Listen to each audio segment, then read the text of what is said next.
Boy, this is a wacky one. Former, and that's a key word here, former NFL quarterback Cam Newton. He's only 34 years old, right? He's been out of the league for 2 years. Just remember that. Cam Newton has a podcast now. And you know the new model is every former player gets a podcast. It used to be that the former players went into TV, as you see a bunch of guys here on this network. They go into radio. Now, everybody gets a podcast. It's like Oprah, she used to give away cars. Now every former player gets a podcast. Tom Brady, you got a podcast.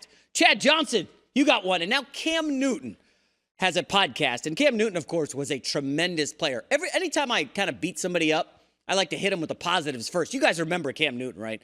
I mean, what a tremendous talent he was at Auburn, leading them to the national championship, wins the Heisman, #1 pick, goes to Carolina. Listen, Cam Newton won an MVP. He went to the Super Bowl. He was an awesome quarterback. But now he's 34 years old and out of the league. He's watching a lot of older guys play quarterback, and I think he's a little bit salty.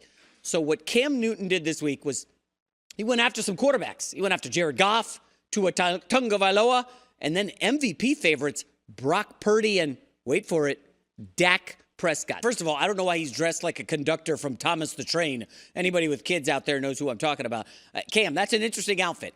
That being said, boy, game manager sure sounds very coded, does it not? I think Tom Brady was a game manager for the first, 10 years of his career till he got Randy Moss.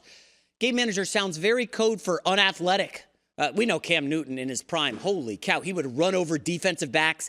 In that podcast, and I watched a lot of the clip, he goes on to, Lamar Jackson. He's a game changer, okay? Patrick Mahomes, he's a game changer. But those other guys he mentioned, I'm not going to pick them all apart. Listen, if you want to be dumb and go after Brock Purdy, who undeniably is the MVP of the league this year. I mean, if you look at the stats, you take a glance at any of the stats, Brock Purdy's your guy. You want to bag on Jared Goff, hey, go off, King. I don't care.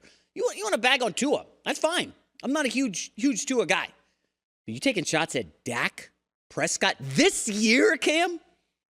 Folks, you know, on the show sometimes with Colin, I will kind of whisper stuff, pearls of wisdom about fantasy football. I'll maybe whisper some gambling bets that have done well this NFL season. Well, I'm going to whisper something to you right now. I don't want to alarm anyone. I'm going to say it in a whisper, but Cam Newton, you had a worse career than Dak Prescott. Dak Prescott has had a better NFL career than Cam Newton. And we got a great staff here at the Herd. They were able to pull up some stats. Let's just take a glance, shall we? Dak Prescott versus Cam Newton. And oh, by the way, Dak is going to be in the league for at least another 6-7 years, health pending, because he is going to age gracefully in this league. And he'll know how to hold a clipboard and be a backup as opposed to be a showstopper like Cam Newton was. And that's fine. But look at these numbers. Is that not shocking to you that Cam has had a better career? Dak has had a better career than Cam. Now, Cam won an MVP, obviously, went to a Super Bowl. But Dak Prescott, look at the numbers. The numbers don't lie. Folks, one of the producers in our meeting this morning said, boy, Cam Newton never had back-to-back winning seasons. I had to look that up. I was like, what? It's funny. We remember the peaks and the highs. And listen, Cam's 15-1 season was awesome. They dominated the league. Remember when Cam made the dab a thing? I go to ugly Christmas sweater parties every year. And I got the Christmas sweater with the Santa dabbing because it was so cool. Like Cam had a radiant smile when he played. You know, he had that gravitas, right? Big 6'5", 240-pound quarterback running over dudes. 4th and 1, the name of his podcast. He'll run you over on 4th and 1. You know, before Jalen Hurts had the brotherly shove, Cam Newton just jumped over the pile. He had the Superman. Like, he was a star.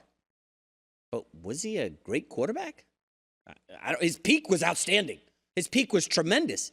But if you look at Dak Prescott's career, he's had a better career, more consistent than Cam Newton. And, you're not really great until you're consistent.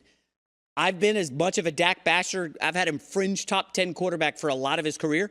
Listen, he's been tremendous this year. You can't knock him. And for Cam to go on a podcast and say, Dak, you're a game manager, it just feels a little disrespectful. And I think part of the reason is Cam's hurt. He's wounded that he sees guys like Tyrod Taylor still in the league, starting a game. We got a list of guys who are still starters at the age of 34.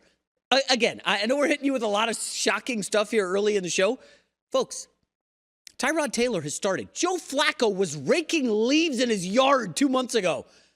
And they called him up, and now he's starting for the Cleveland Browns and winning games. Aaron Rodgers obviously left with the Achilles. Brian Hoyer started a game. He's a fossil. Cam Newton cannot get a call from anybody. He's been out of the league for 2 years. And I will remind you, Cam Newton lost his starting job to, wait for it, Mac Jones, who has been, yes, benched this season. So you never want to start a show just destroying someone, but Cam, you have no argument. It's horrendous. It's embarrassing. And it's inaccurate, worst of all. All right, let's pivot to what happened last night in the NBA. Remember, the NBA is riding high, folks. Oh, my goodness. The NBA in-season tournament was so tremendous. The ratings for Lakers Pacers in the final were off the charts.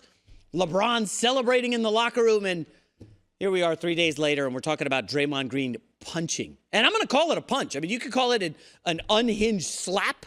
You could call it like a Conor McGregor's whirling spin punch or whatever they do in UFC. Folks, I watched this last night multiple times, at least 15 times. And I have no idea what triggered Draymond Green so badly. Now, he apologized, and we'll get to that shortly. But watch Nurkić. Like, what did he do? What have these Eastern European centers done to anger Draymond Green? Remember, he stomped on Sabonis last year. He put Rudy Gobert, he's not really Easter, he put Rudy Gobert in a chokehold a couple weeks ago. Folks, Draymond Green's played 15 games this season. He has 3 ejections. I'll help you with the math. That ain't good. So, Draymond Green, who doesn't usually apologize. Remember, I think he didn't talk for like 8 or 9 days after the Gobert chokehold. He isn't one to apologize. He realized the error in his ways. I mean, this is a close-fisted punch. Not like he sucker punched Jordan Poole, and I've got to emphasize sucker punch. Listen, I know this is Cowherd's guy, and Cowherd probably will defend him somewhere. That's fine, but this is indefensible. I can't control my arms. I was spinning. That's like you couldn't control your leg that time you kicked Steven Adams on the groin. I mean, or, when you stomped on somebody, I couldn't control my leg. It was just like, what's going on, dude? You're 33. You're not some geriatric here struggling to control your bodily functions or your limbs. Bro, you spun and punched him in the face. And I, on like the 17th viewing of this, I just isolated the Warriors bench.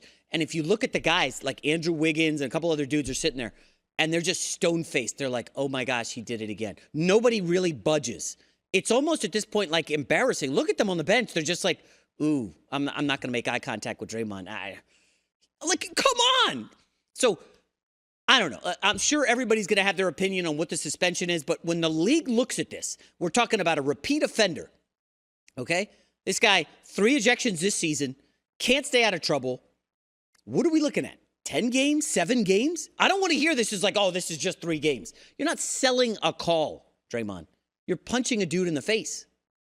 And, listen, I joked this morning that Draymond Green's career highlights. You go to the Hall of Fame, and Draymond will go to the Hall of Fame because he's a great defender. And they string together a highlight reel of your awesome plays. For Draymond, it's setting a bunch of screens for Steph Curry, making some cool passes. But honestly, it's a lot of dirty stuff. Like, this is what he's become. He's become a Bill Laimbeer for the 2020s. He's become a Rick Mahorn, just a borderline goon. And as a guy who plays basketball, I know once you get older, your mind is saying, hey, this guy's going to do this. You've got to get there quick. And your body can't do it. And you just wonder. You start to look at Draymond's numbers across the board. Career lows in rebounds. Career low in blocks. The steals starting to head downhill. I know he wasn't first team all defense last year. Still a good defender. I'm not totally hammering the guy. But the reality is he's out of control. He's unhinged. I think the league needs to step in. And if you want to look big picture, Klay Thompson, it's okay to say that ship has sailed. He ain't getting paid from the Warriors. And there was a moment last night, somebody clipped it off and sent it to me on Instagram, where Steph Curry goes over to the Suns bench and Kevin Durant kind of whispers something to him, and Curry looks at him and walks away and moves on. And a lot of people are wondering, what's Steph Curry saying? Hey, come get me. Come get me out of this mess. The Warriors now 10-13, out of the playoff race. At best, they're a play-in team, okay? Draymond probably going to get 5-10 games here. They might not make the playoffs. And now you're looking at, Klay's gone. Kevon Looney, who was awesome last year, looking very bleak for the Golden State Warriors. And where does Curry take this? He's not going to demand a trade in season. But you start to wonder, do you trust the front office? Myers left. Steve Kerr sounds exasperated. The dynasties end. They never end pretty, but this crumbling is kind of happening at a rapid pace, and Steph Curry's got to be very ticked off at his buddy. Hi, everybody. Thanks for watching. Subscribe here to get the latest from the show. Also, be sure to check out more of the best clips from The Herd or go watch a few segments from other shows on FS1.